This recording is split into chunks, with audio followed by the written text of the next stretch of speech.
on my ex-wife. The worst I could do was to push her far away because when she was talking, she was loud, talking to my face.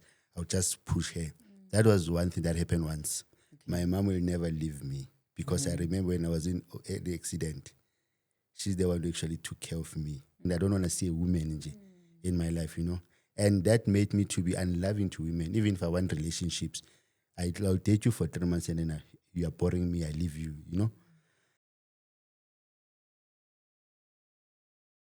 Welcome to the Safe Space Chats podcast with Madam Speaker. My name is Perseverance Maremani, also known as Madam Speaker, also known as the CEO of Self-Love. If you're joining for the first time, welcome to the family of healing, self-love, and motivation. And if you're returning, thank you so much for the continuous love and support that you are showing us. Bazalwane, today we have a guest, as usual.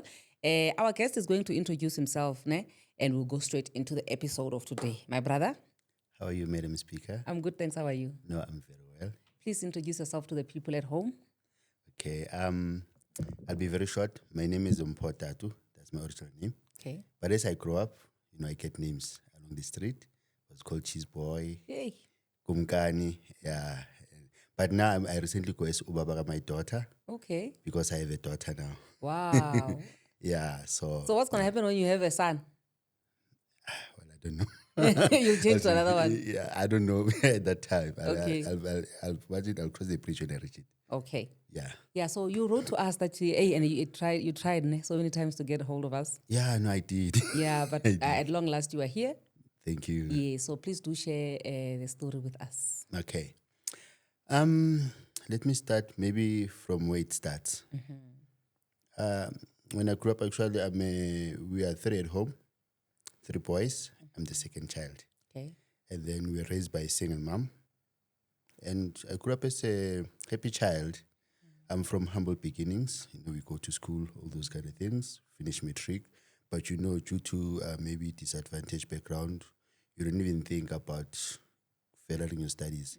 So the least you have to think is getting a job. Yeah. So that you can at least change your life at home. So And ease the burden, of the parents and whatever they're doing. yes. Yeah. So, but then I continued when I finished my matric. Everything was fine. I struggled with the job, trying there and there, organizations, doing all those things. But luckily, I have an aunt. She's the last born from my mom. Okay. Yeah, she's a very lovely person. She's still alive. By the way, my mom is normal. Oh. Yeah, so my aunt is there. She's now taking care of us or looking after us, And I really appreciate it so much. I want her to know that. You'll always be Yeah, grateful. yeah. She's number one. In fact, the closest person that I have right now. So my problem actually began when after getting employment, I started doing my vision that I wanted to do to change things at home. But the beginning of the problem is when I decided that I want to get married. Okay. Yeah, I think right now I realize, in fact, that was a wrong decision. Even though at this stage, I would not blame the marriage because at least it has taught me, male grooming. Yeah. Yeah, and to be the person that I am. Yeah. But I can say it was the beginning of my problem. But then, I don't want to mention the religion that I'm into. Okay. Yeah, but there is a religion that I am, and we believe in certain things. So back in 2011, I got married in 2012. Then 2011, How old were you then? I think I was 26, 27. Yeah, I was involved in an accident. I think it was a major accident that maybe nearly cost my life. You could approximately say I was left maybe with 5 minutes in this world. Sure. Yeah, because I had ruptured my spleen, so I had to do an operation. So at that time, so the doctor said I need to do blood transfusion. Okay. So in my religion, we don't, not necessarily my religion, let me say the Bible that we read in my religion, we do not believe Blood transfusion. So then I already paid lobola at that time. So lobola, it means I had a wife, even though we were not staying together. Yeah. Yeah. So there was that issue. So because I was unconscious, well, what I'm going to share now, it's like things that I was told Yes. because I was unconscious. Yeah. That they had to do a blood transfusion, and the doctor said, you know what, if I go to the plate or to the table, I might not make it if I didn't get blood transfusion. So they had to find the lady that I was lobola with to Sign. make a confirmation. And she said because of they believe and hide this card, no blood card, to do blood transfusion. So unfortunately with that, it prohibits a lot of people to make decisions because it speaks for me when I cannot speak for myself. Yeah, and then when she said that unfortunately it's a religion, it's a biblical belief.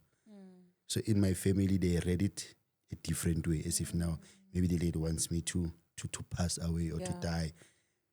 Even I don't blame her. Okay, wait, before you proceed, what I want to find out from you is, and I always have these conversations, with people about how the person that you are with, can you trust that they can make decisions which are best for you when you are not there? Matter of life and death. So if you were conscious and you were given an opportunity based on your belief and everything, would you have decided otherwise? Would you have said to them, no, don't give me blood? Or would you have said, because of my belief, me and my wife, we believe in the same thing, so we are both agreeing? What would have been your No, my decision would have been strictly no blood. Sure. Yeah, that is how I So believe. that means that you and your wife were in one accord, we even when were you in were belief. unconscious. Yes, Okay, we were in that. Yeah. That was my belief back then. Yeah. So, yeah. But the only mistake I made, when you do these things, you don't even think of the worst. Yeah. You just do them because it's a procedure. But when you experience the worst, whereby now these things have to come to play, that becomes a problem. And I was supposed to have engaged with my family and made them aware before that, you know what, guys, even a situation of this, this is what's going to happen. But I didn't disclose that. So that was the problem is. So now then that was a disagreement now between my mom, my aunt, you're fighting to save my life, so I had to have blood. And this one is saying like that. And then I think she has the final say because she's the wife. She has the final say. So I cannot tell what happened after that because I was not there. But the only thing that I remember that I was in hospital in a trauma unit. And then and in my head, I thought I was working in hospital now.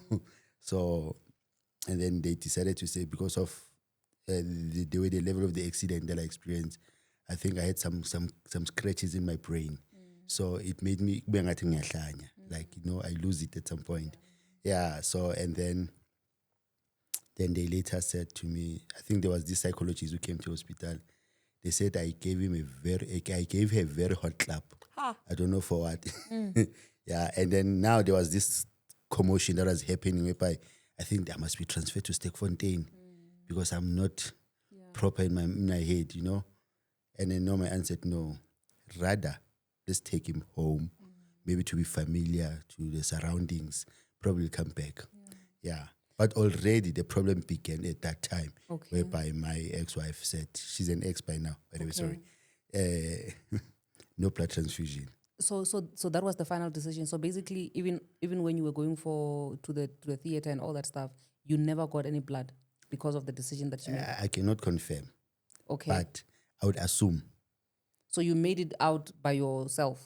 I do not know, Madam Speaker, honestly. Like I'm saying, I was unconscious, but I know that there was no blood transfusion. Okay, because the reason why I'm asking this is because I wanted to find out how did that conversation between your wife, the doctors, and your parents, how did that end up? How did that end? Because I guess she's saying this. So what was the conclusion? The conclusion was that's why I'm asking. Okay.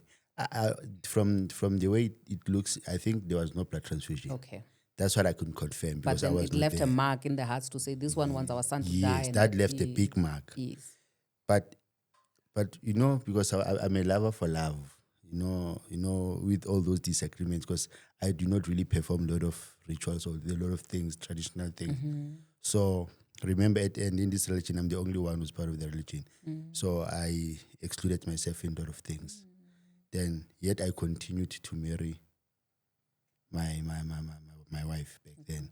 And then we stayed for some time, even though, in a marriage, there are those challenges, but I know that between her and my mom, there was no longer that relationship that was there. And I had to try to mend it, of which was a bit of a challenge. However, 2016, my mom started getting sick. Okay. When she started getting sick, obviously one has to take care of her. And at home, I think I was the one trying my level best to do that alongside my aunt.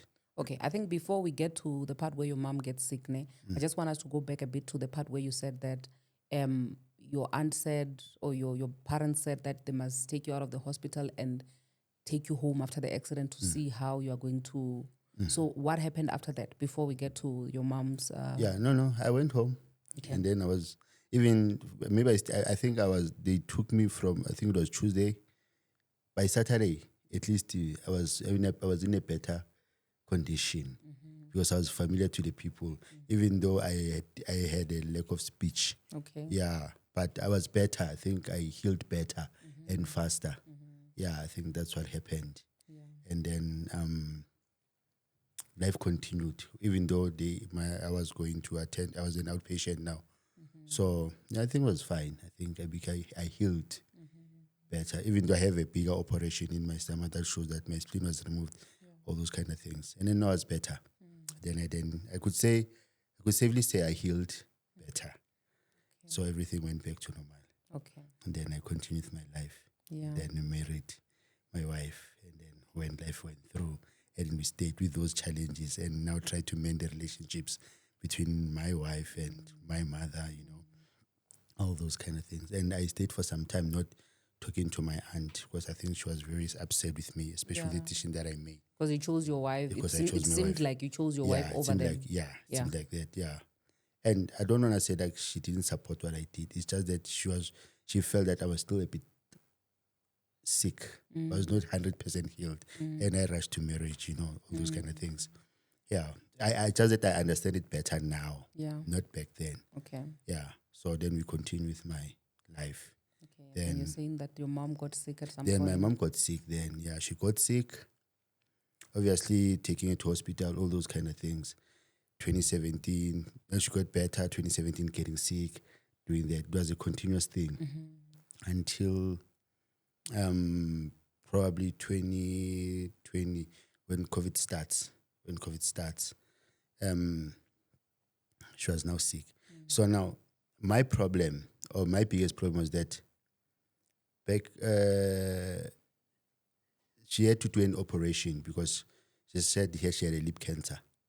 Yeah, then she did an operation at Bar Hospital. Then later on, I think it was in December. So there was this huge commotion that happened between me and my ex-wife. Now the argument was that because we had one car, I had to go fetch my mom, take her to hospital, and she had to go to the hospital to work. So the agreement was that I'll drop you at the taxi. You get a taxi and I go there.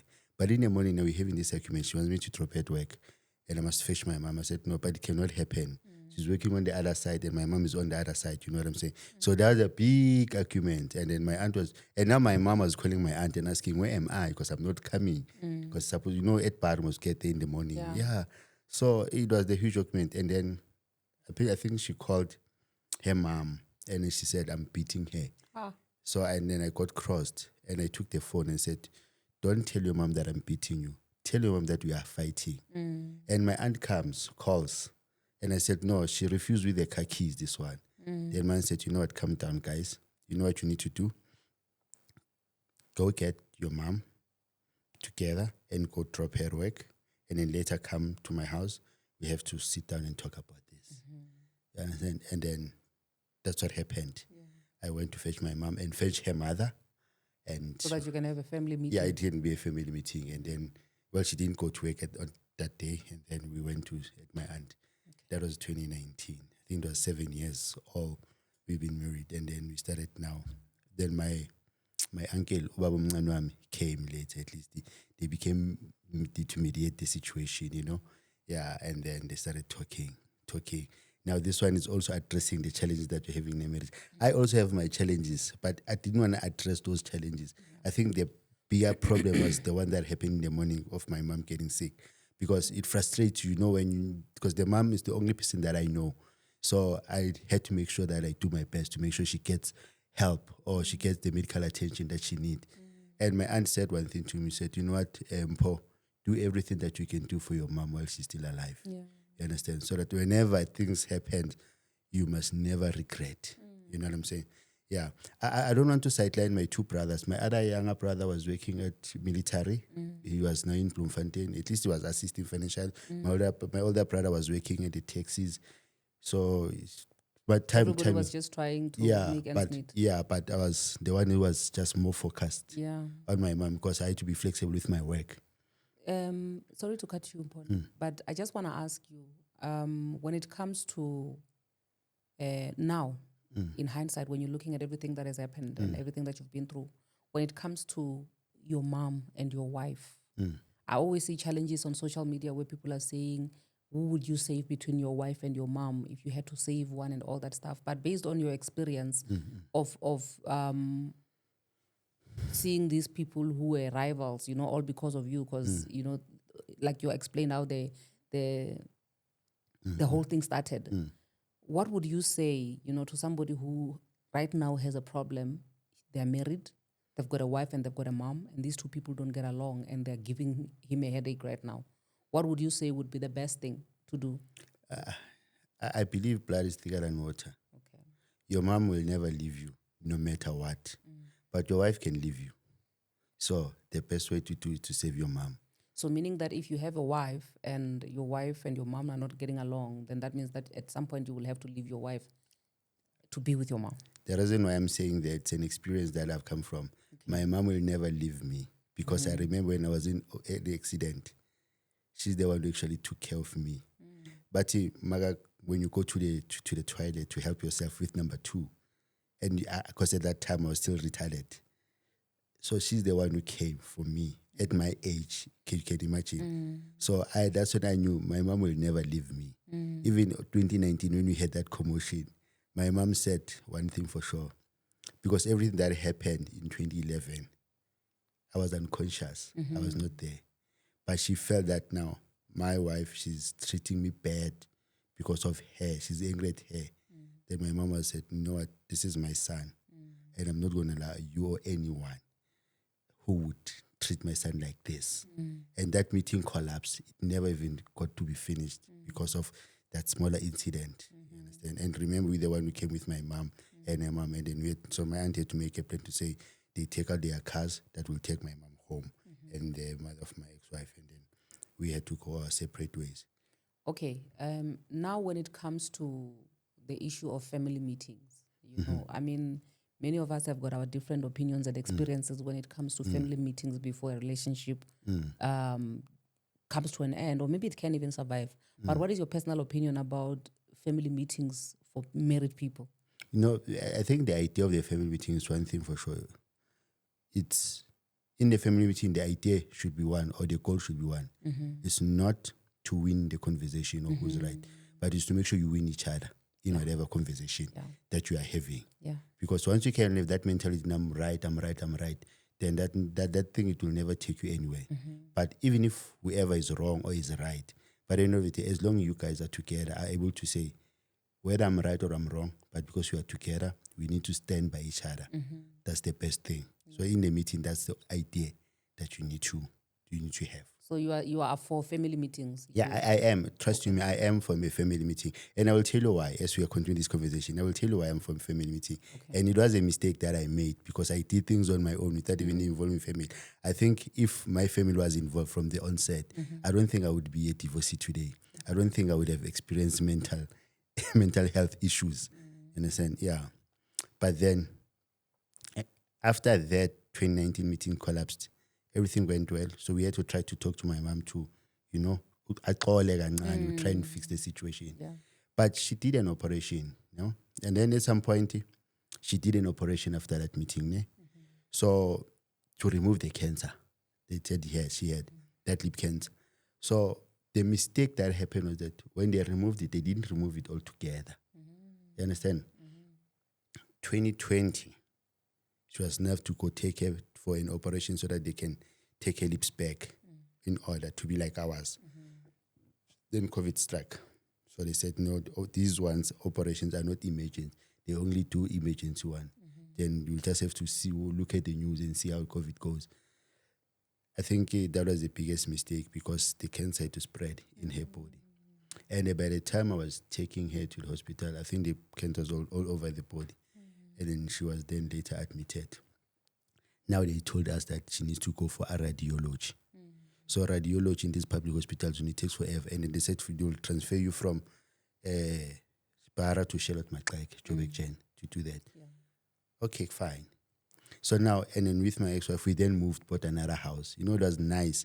And I think that's where the beginning of my mental health started again. I said, and you must remember, I said 2011, getting married, beginning of the problems. But 2021, my mental health began there.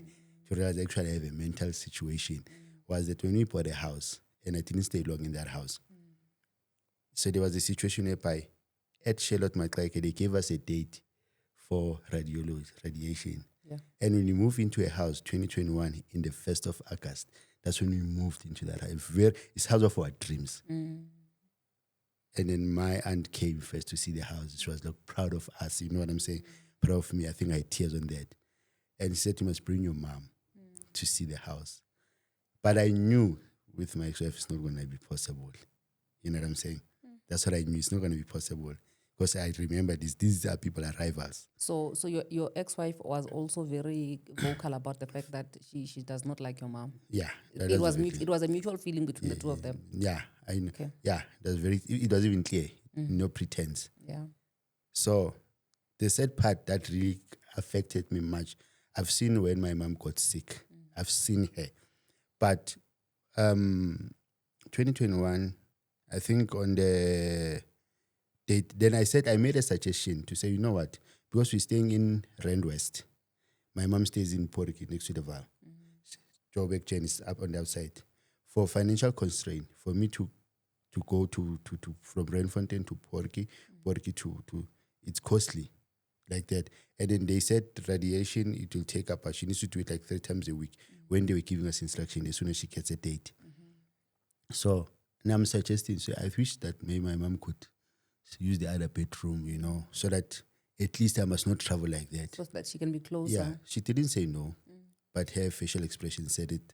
Her facial expression said no. So that's when I realized that it's not going to work. I need to come up with a plan. And it's just that, NJ, on the 26th, that's when I got a call when I was at work to say my mom passed on. She couldn't make it because she was in Para.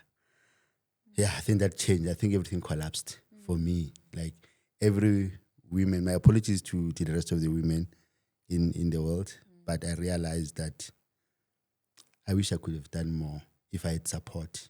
And why I'm saying that, I'm a guy. There was a time whereby my mom needed to be changed, you know. We had to get someone on the street that we can hire so they can look after my mom, you know what I'm saying? Because I couldn't do it. I mean, it'll be so a shame and embarrassing to see my mom naked like that. So, and I had a wife by then, and I was hoping that she was supposed to be the one who's leading this. But due to the rival situation, she wasn't, you know what I'm saying? Do you feel like you failed your mom? I feel so. I think I could have done better and I could have done more. You know? And when you are, because after so many years and you are here now, what are the steps that you have taken for you to maybe, I don't know, it's not the right word is not redeem, but because I feel like there's somebody right now who also feels like they failed their parent or anybody else for that matter. But how do you come back from that feeling and that regret? You will never come back, Madam Speaker. She's no more. But one thing that I think I did my best was I did what I could. When she needed medical attention, I was there. And I was in my family, I was the only one who knew everything. You know, I even understood the doctor's term at that time. So I tried to make sure I could save my mom. I wish I could have done it better. Yeah. But because of, unfortunately, the situation, I couldn't. And that started with my trauma. Because remember, my mom is the only parent that I know. I don't know my father. The only parent that I know. And now she's no more. And then now you're saying everything collapsed. So everything collapsed. So it changed even how I now perceive or look at women. It's no longer the same way. The eyes of love I don't have or trust. So the same time my mom passed on, I got a call. They said they have a date for her at radiation and she's no more. And we buried her. I think I suffered from there. And I think it was 26 days, me staying in a new house. You can imagine. Yeah. Then I decided, I just made one decision. I said, you know what, I'm going to leave my house and I'm going to go back home. That's when I left. And during the time, sorry to cut you, before we go to you going back home, during the time of your mom's passing, how did you perceive your wife? You know, because remember, this is somebody who was your mom's rivalry. Yeah. But did she seem like somebody who is supportive towards you with the situation, or do you feel like she didn't care because she didn't even love the person? Well, you know, I don't want to say that she didn't care. Yeah. Yeah, she stood by me. Yeah. As my wife. She did that, not knowing whether she was genuine with that. Yeah. But she did that. She supported me when to bury my mom. We did that. We had a policy, a lot of policies that make those claims. And then I think in terms of the funeral arrangement, burial and everything, it went well. Okay. Yeah, and I don't want to speak ill of her because of I'm no longer with her. Yeah. But she did her part. Even though at some point I also felt that I think you could have done that while my mom was still sick. Yes. You could have supported me. You know, I didn't have to hire or get another person that we could pay money that we don't have so that they can take off my mom. Where did you say? I know you were working at some point, but I think you could have also made time. Yeah. But that's why I like at that time, I unloved her. You know, the love that I had for her, it just never vanished. Vanished after your mom's passing. After my mom's passing, that's why I decided to leave my home, and I went. I think that was a change of my life now, as being a new person, staying at home, left my house. Now, beginning of the mental problems. Now I don't want to come back home. Now I want a divorce, you know, and I'm the one who started. So I'm going to send a divorce, and you know, no, I want to be honest with everyone in the world. To say, as a young guy, as a young kid, I didn't enjoy my life. I think I got married earlier before I could enjoy my teenage or youth days, you know. Yeah, and I said, I started to say, you know what, but then talk about my dog, getting jobs, and his jobs. His jobs. Yeah, while I was in a virtue of a separation with my ex-wife. Yeah, I think that's what happened. And I didn't want to go back home anymore. The sad part is that when we got married, my ex-wife came home with the black plastic to where we were staying in the small room. But when we divorced, I'm the one who left with the black plastic that she came, and I left everything in the house. Sure. You see? So that's when everything started to be a problem now. So fast forward, issue of the divorce, I decided to know I want a divorce. I don't want her. I'm sending her with the sheriff the divorce, and then she collapsed at work, stuff like that. And then she decided that she's defending this divorce.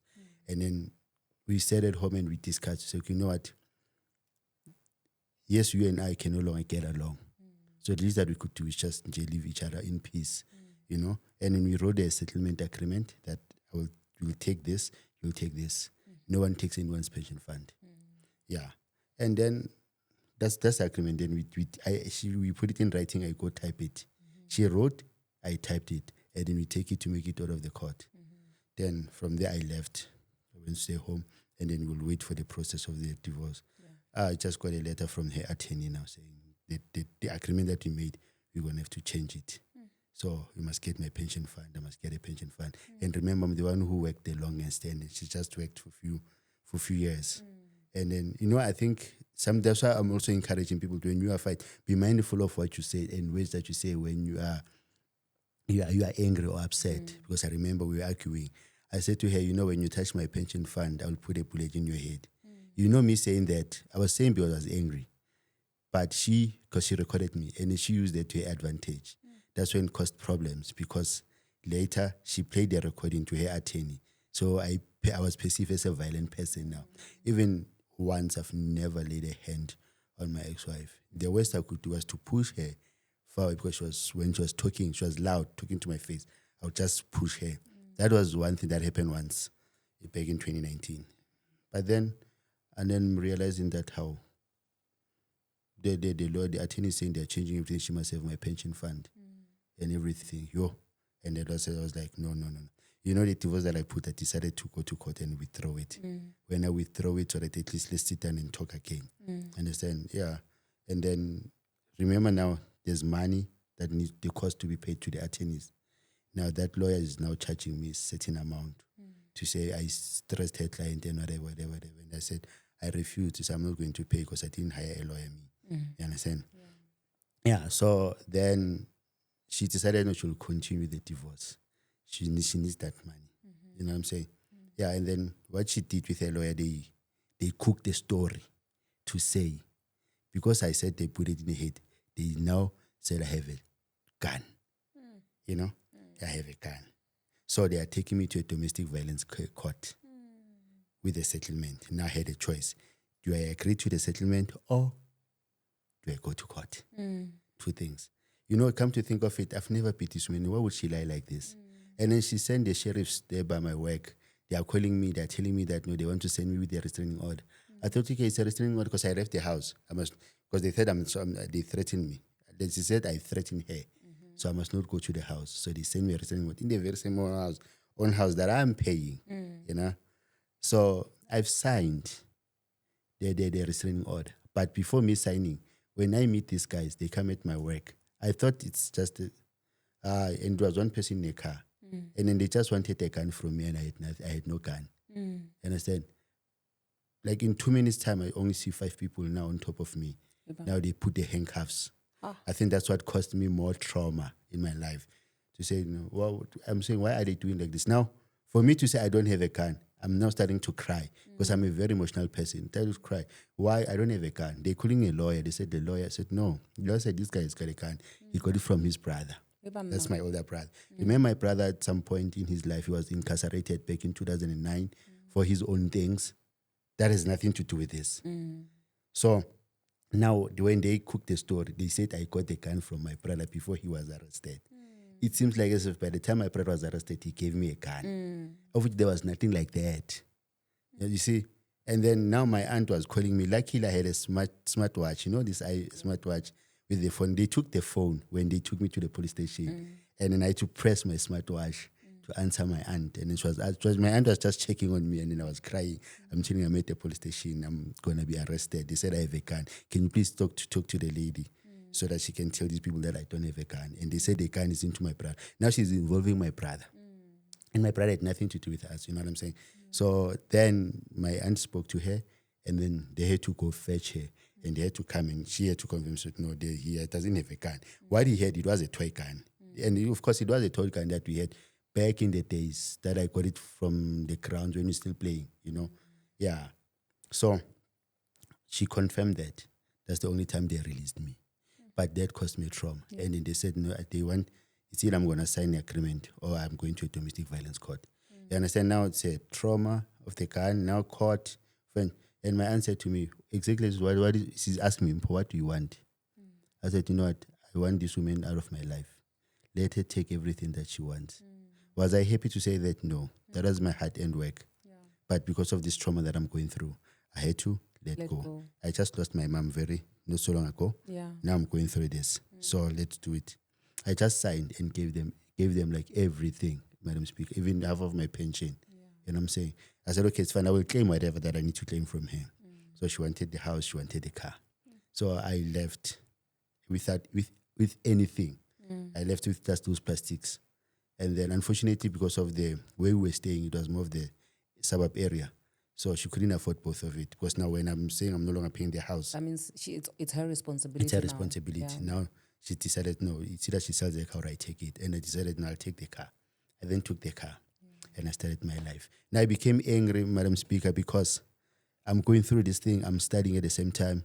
I started involving myself into alcohol, you know, saying I need to lose myself. Started drinking, hating women, you know, when they're standing next to my car and then I'm pulling them off. Because, you know what, I'm incontrollable. At my location, you know, I know there's about 3 popular taverns. Yeah, I was fighting in every week's tavern. This week I was fighting in this tavern, you know. And then there was like, next week I'm going to another tavern and I'm fighting again. Next week I'm going to another tavern until they call this friend of mine. It's called Nomsa. Nomsa Novella, yeah. She's a friend. I call her my sister, but she's my friend with Tembi. So they're sisters, so I grew up with them. So she called me and said, what is it that I'm hearing? Every tavern that you're fighting, you need to start changing, bruh. You need to change. You know what I'm saying? And that's when I decided, you know, because this is my hometown, I think I need to leave and get rent somewhere while I'm going through these things. You know what I'm saying? Because I was going crazy, Madam Speaker. Let me tell you, I was going crazy to such an extent that I don't want to see a woman in my life, you know. And that made me to be unloving to women. Even if I want relationships, I'll date you for 3 months and then you are boring me, I leave you, you know. But it happened, and I was still going to work. I was still going at work. Then fast forward, the divorce date came. It was the 29th. Okay, we went to the domestic violence on the 10th of June. I signed everything. Then they said, okay, they're not going to open a case, but they'll put a clause. But what was said was that now, in my house, when I'm passing by, I see another car. It's parked in it. It means when I was leaving that house, another man just came in. And that has not been even dealt with, even the religious side. They have not dealt with it. It means the guy that is coming there, I know that guy's a Bolt driver. I didn't know that is now staying to my house. Also, that car, you have seen it before I've as a Bolt. I thought it's a Bolt because she was going to the gym. So sometimes I pick her, sometimes she comes with a Bolt. So for me, it didn't make a lot of sense. You know what I'm saying? Yeah, and then that's what I saw. So I've decided to say, okay, it's fine. This is what is happening. So now, here's the thing. Now, because the divorce is done on the 29th, she had 4 months to pay to buy me out on a house, or I have 7 days to pay off the car. So when I got the money, I paid off the car. Then the car was paid off. And then she had to buy 4 months. Within 4 months, only to realize she started skipping payments. So for the house, now the house became areas. Now the municipality is no longer being paid, all those kind of things. Now, instead of us saying now she's selling the house, they just look for they got an agent and then they sold the house. She's putting a price. And then when there's a buyer, now you have to come inside. When I started questioning, how did you come by putting this price for this house? Number two, I'm only learning that this house is owing for 3 months. And number three, the areas are not paid. Who's going to pay those things? So we started fighting. Because your name is still on it. My name is still on it. And now we started fighting with this because me and her, when we were talking, we were fighting because I wanted to know so that when I sign, I know. But I realized that she said to me, if I don't do these things, she'll tell her lawyer. And I used to be scared. Remember, those handcuffs scared me. So when the lawyer was saying, no, anything that I do, I must threaten her, they will revoke the agreement. And that means proceed with the restraining order, charges, whatever. I don't know what, I don't remember. I forgot what is that. But if I do anything, then those restraining orders will come. So then I had to back off.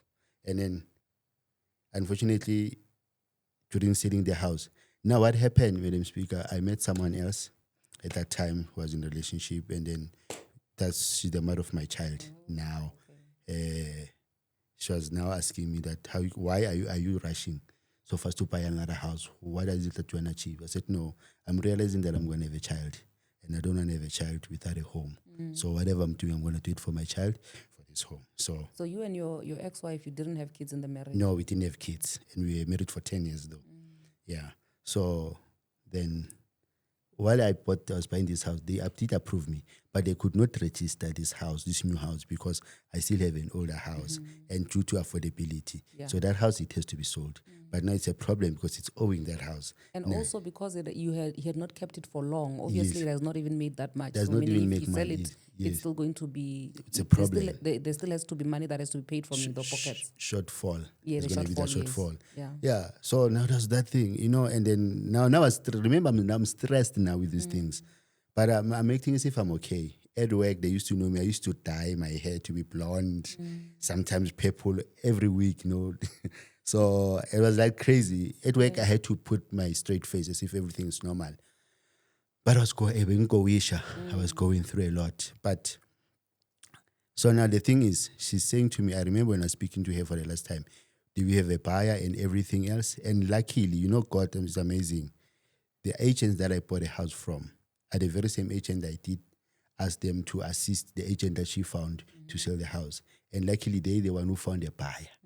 So when they found a buyer, it means now I had to now negotiate with the transfer attorneys to say, if I give you this offer, you can at least reduce their money from like that. And they said, no, everything was perfect. That is why when they found a buyer, now the question was, who's going to pay for the outstanding amount? And then she refused. She didn't want to sign an AIU. Then what I did, I said, you know what, I'm going to go to her workplace, because she used to threaten me a lot with her lawyer. I'm going to go to her workplace. She's working for the bank. Well, I will not mention the bank, but I went, and then I went to speak to her manager to say, your employee is dishonest. You understand? She's supposed to be paying for the loan, and she agreed on a settlement, but she's not doing that. And if I lose this bond, it's gonna not blacklist my name, and I will lose my house. So I was frustrated. But and then the manager said she will speak to her, and they spoke to her. And then the following day, I got a call from the attorney. She said, let's have a meetup, me and her and the attorneys, and then we agree. That's when we met. And then she said, I think that was the last time I saw her. It was 2023 November. So while we were sitting, she was in that meeting, I didn't talk much. She's the one who said she will pay whatever that is outstanding, and never. She's only on my name is excluded. And I said, I want nothing from that house as long as my name can be removed, because now I had my golden house that is coming on the other side. So that's what happened. And then I heard her saying, no, she'll be going overseas, what. And I realized, okay, she's going overseas. Remember, we had a trip that was supposed to go to Bali together. So now that she has money, then she used the money. And before that, my pension fund, she got the pension fund, she went to Bali. She started by going to Cape Town first, and then she went to Bali. But now here's the thing. In that very same house that we sold, she left the guy with the car. He was the one now who was looking after the house while she was away. At some point, then I took it. That guy was opening those gates as if it's his house.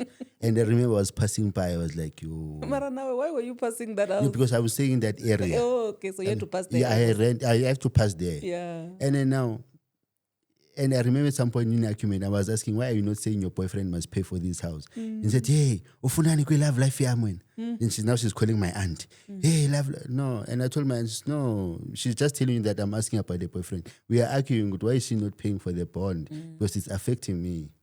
But anyway, sometimes, like I'm saying, that was my house. I didn't stay in that house for long. So I was crying. But that affected me, Madam Speaker.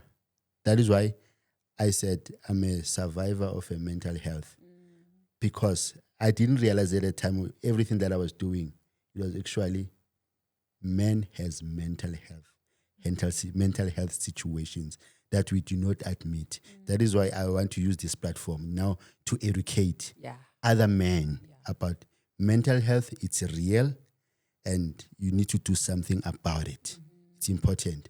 So now, okay, fast forward, everything's done. The house now, it's sold to a new person, whatever. Now she still has to pay. But it's an ongoing process, because now, even up to today, that house still has my name in it. Now it's like I have two bonds. My house was registered. That one was registered to the new person. But in the system of the bank where we had loaned the house, I still appear. Because of the outstanding balance. Okay. I have my own bond. Even when I'm inquiring about my own bond, they ask me, which bond, say, are you asking for? Is it a joint or a single? I have to say, no, a single. Okay, are you using the same financial institution for both of them? Yeah, we're using the financial. I was approved. I was approved. Because isn't it that when you were getting when they check, affordability and all that stuff, if you are checking with different financial institutions, probably that was not appearing. Yeah, it's not appearing on your ITC. No. It's only appearing in that financial bank, institution. Okay, bank, cool, yes. I understand. And the reason, because she was working for that bank, he got what you call staff rate. So when I was divorced to her, my staff rate was taken away from that bank. You don't work there. No, I don't work there. So now it still appears now. Okay, but that's fine. But she's not paying for it. Even up to 2, she's not. I don't know where she is. It's causing problems, that bond, for me at this age, because it still appears. Sometimes they do send those emails to me because my name appears, number one. Number two, well, there are some debts that she still had that she was supposed to pay, still causing problems. Even up to today, I'm still being called. But then, okay, let me fast forward this thing. My divorce ended. Now I'm moving on with my life. Then I have the child and stuff like that. But I'm realizing I'm not a good boyfriend to my current girlfriend and whatsoever, because of things that I went through. Now I'm a closing person. I'm closing my chest. Like I'm playing my cards to my chest. We're in a relationship. I'm like watching you, and I'm entering. Gonna show me your colors. I'm entering with one foot. The other foot is standing there. I take you for 3 months, shift you. 3 months, while we're still in a honeymoon phase, it's nice. When the relationship starts to be real, I don't want those problems. I move you. And that is a problem. That is why at some point while I was in this new relationship that I had, with women, things got heated because now I will have to be with my mother of my child and this girl that I also have on the other side. And they came, it was a huge thing, blah, blah, blah. And then now they call my aunt, all those kind of things. That's when I realized that, Mpho, you have a problem. If you don't deal with your mental issues, then these two things, it's either you're going to die or you're going to be arrested. Yeah. Deal with it. I decided that, you know what, I'm going to swallow my pride. I need to batin dot aikali. So I went to consult with a psychiatrist and a psychologist. That's when I got a referral to be admitted for 12 days in the hospital. Now they start to deal with my psych. I think me taking that decision, that's what helped me. Because if I didn't take that decision, I don't think I would be here today. So even though a lot of damage has been done, I'm trying to manage it now, but it's causing problems. So now I want to, Madam Speaker, take this opportunity to say to all the guys out there in South Africa, let's always remember that mental health, it's real, it's something that is there. And we must shy away from this thing, you go to Indota Ikari. That is not true. I'm an emotional person. I do cry a lot. But when you see that you can't really handle your mental health, you need to start speaking to someone. And speaking to someone, you're not losing anything. I mean, no, it's not like when you speak to someone, it's when you get to have an opportunity to start fixing the current challenges that you're having. And that's why I started doing that. Went to the hospital, started attending, getting those sessions, getting those. That's when I only realized a lot of things. I'm having a high blood. I didn't know because my high blood was always on top. Started to realize, no, I need some medication maybe to calm my mind. And when I'm saying I'm a survivor, actually it's an ongoing process because when I started it, and then I had a wonderful support from my aunt and they really supported me. Yeah.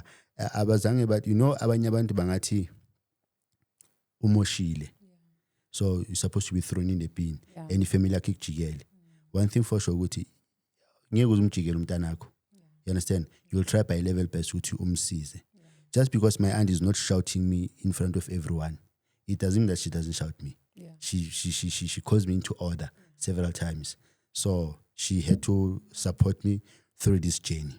And while I was on this journey, remember now, Madam Speaker, I lost my mom. I lost my assets. I lost money. I lost my marriage. I lost everything. Who can survive that? Nothing. But with God's grace, I try to stand up and rise. I managed to say, you know what? I had a house. I have a house now. I managed to regain my furniture again. The car that I had, Madam Speaker, I didn't tell you about that car. It was involved in an accident during my mental state. It was accident, but luckily because it was paid out, the insurance had to pay, and then at least I had to pay all the debts that I had, and then at least to buy my other car. So now at least it's calling my name now. Everything's calling me. So that means I have a legacy that I've created for my daughter. Yeah. She's turning 2 on the 28th of July this month, and I just turned 40 last week Sunday. So that means we are July babies. Yes. So that is why I said now I'm eradicating the name Cheese Boy because I'm no longer a boy. Yeah. I'm now a man. Yeah. Or you can call me Grotman. Ubabaga my daughter. Yes. Yeah. Now come to this thing. I then joined Glen Radio. I was called for an interview. Then I joined Glen Radio. It's a local radio station. And then when I was there, obviously, I fell in love with the mic because I like talking. That's when I spoke to the CEO and then said, no, they can give me a slot. Now they gave me a perfect show, Gentleman's Code. Gentleman's Code airs on Sundays, 12 to 3. I'm the one that is running the show with the other guy by the name of Jeff. So that's when we talk about issues of Abobab. Because of the experience now, what is nice that I'm speaking about experience, I am now saying to Bonka Abobab, Hoza Skulume. let's talk about mental health. Let me encourage you with talking to someone. You don't have to say ukhulume ngani nomuntu, but if you speak to someone, it gives you an opportunity to see things differently as a man, and it makes you to be a better person. And where I am right now, Madam Speaker, I don't want to say that I'm 100% healed. I'm still crying for my mom at this day. Yes, I'm no longer crying for things that I lost. Even though abantu bangati, you can lose, but you'll regain. But it's not as easy. It's easier said than than done. Because I've got new things, but I'm like thinking my heart and work is lost. But I've started again. So now the journey that in this new journey of me going forward, whoever that I'm involving in my life now, I want to take that shield to say ungavali kakhulu. Open your heart kancane kancane. Now because of what happened to me, it made me to close.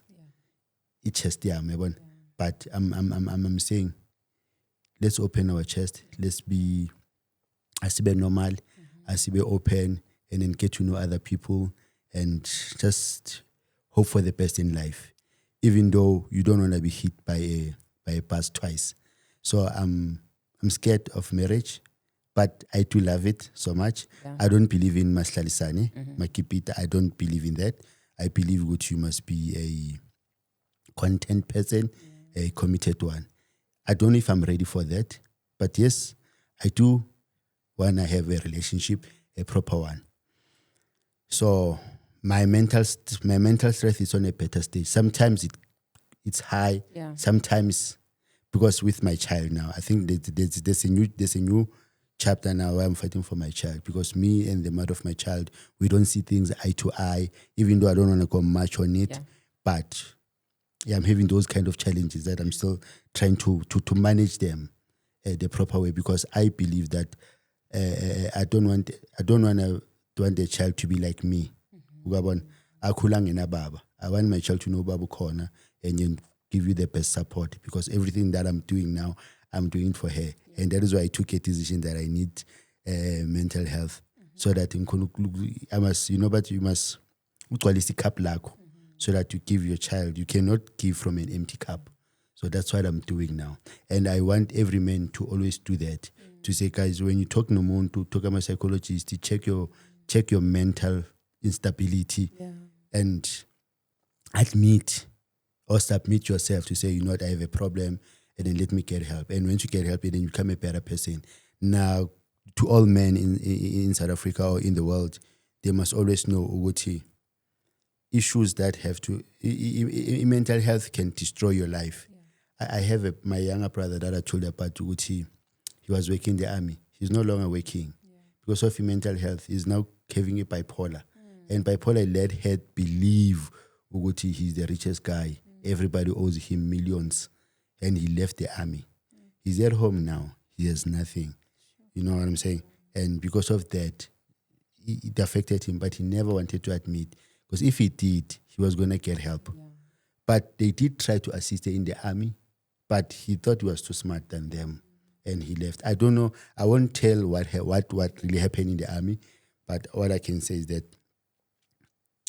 it affected him to an extent. Now, he is our problem. We have to try and assist me, my aunt, my brother, Yeah, because he has to look after my mother's house, and he has a wife. He's got 2 kids.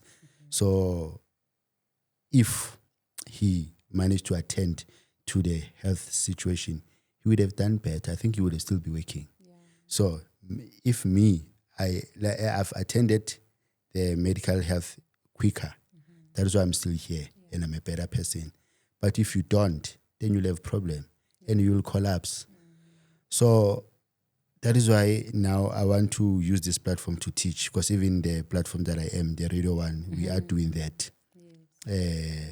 Promoting, that's why they say I'm a mental health activist, because I talk about it and I'm sharing my story. So I'm also saying that those who still believe in love and marriage, I also believe in it. It's just that at the moment I am not ready, Madam Speaker. But I think I still need to work on my health so that I can be a better person, because I know if I can get married again, that means I'll be hit by a bus twice. because I'm not ready mentally. You know, my brother, I feel like I really commend you. You know, it's not. I've said with a couple of men here on this podcast. Majority, I think I could say 80% of the people I sit with is women, and the 20% it's men. And every time when we have conversations with them, you will actually realize that there's still a lot of work that needs to be done, and it actually takes a brave person to do the type of work that you guys are doing, you know, especially because it's mostly women. You know, we as women are the ones who talk about mental health. We are activists for all of that. But for you to be able to do that as a man, you are really a Moses of your lifetime. That's one thing I can tell you. I feel like if you're doing it on a platform like you're saying it's Glenn. Yeah, Glenn Radio FM is online. Okay. Yeah, it's online. Well, at the moment, we are broadcasting online. However, we have applied for a frequency that we got. They've given us 10 months for us to finalize ourselves. Probably by next year, 2026, we will be broadcasting on air, 105.6, sorry. Okay. Yeah, that's what we'll be doing because it's going to be a 24-hour thing. Yeah. Okay. And also, do you do like speaking events and all those type of things? Yeah, I do. I remember, I do. For now, I did Tama dialogues. Okay. Talking about the mental health situations. And on the 5th of September, I was invited to my previous school where I did my high school. Yeah. Yeah, as one of the students who were learners in that school. And with my journey to success, I should come and motivate other children that are there. So I will be advocating for that. And even other platforms, when I do get an opportunity, yes, I do. And then when it comes to things like, have you ever considered things like podcasting? Because I think you would really make a very good podcaster of men issues. You know, the same thing that you're doing on radio, I believe, unless if maybe it's a conflict of interest. But I feel like what you're doing for radio, for local people, podcasting is a thing now. And maybe you must think about it. So maybe you can start a podcast that men just come and they let it all out and then you just become that person. So because of our time, hey, you ate all of it. Please, sorry. where do the people get a hold of you if they want to be in touch with you? Okay. At the moment, Madam Speaker, I've decided that I want to go down. I have a TikTok, it's Kumkani66, but I've decided to delete it in my phone. So that I've just removed myself from social space at the moment. Okay.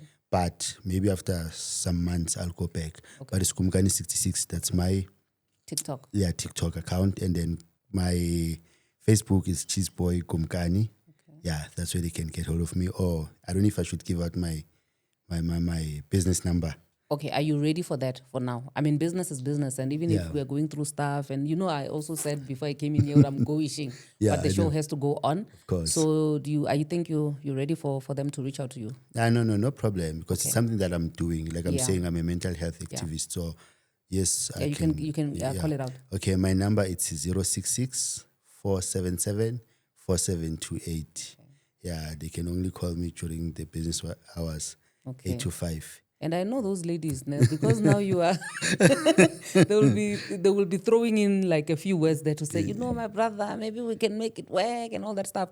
But you know what? I think after you have done the work on yourself and you consider yourself not entirely a clean person, because I don't know what is the right word to say.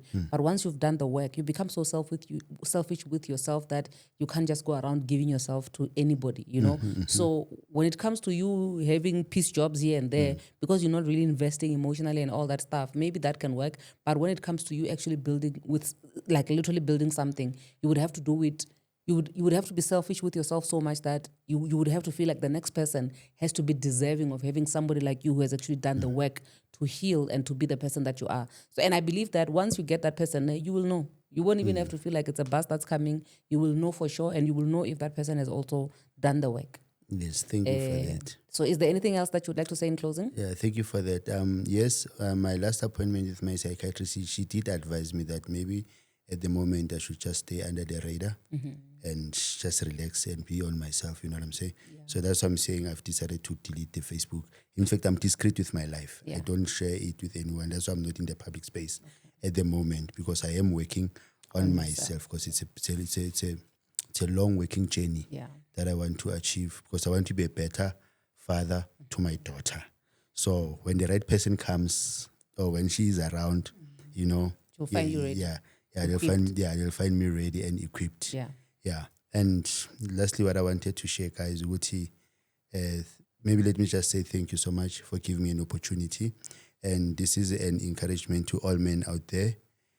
Just to tell you that, guys, do not be scared or do not be shy to say, I have a problem and I need help. Help is always there. There are all different platforms that you can get help so that you can sort your situation. You need to have your cup full so that you can be a better man. Yeah. We must create a nation of better men. Yes. Thank you so much, my brother.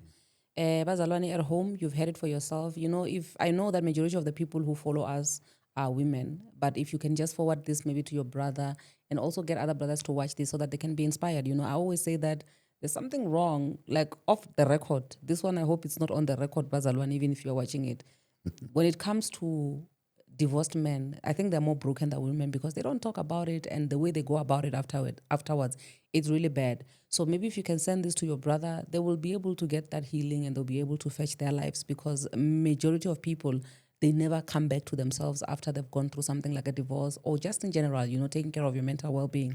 So I hope that this episode reaches the right people that are in need of a word like this so that their lives can be changed forever. With that being said, thank you so much, guys, for joining in. I will see you on the flip side. I love you. God bless you. Mwah.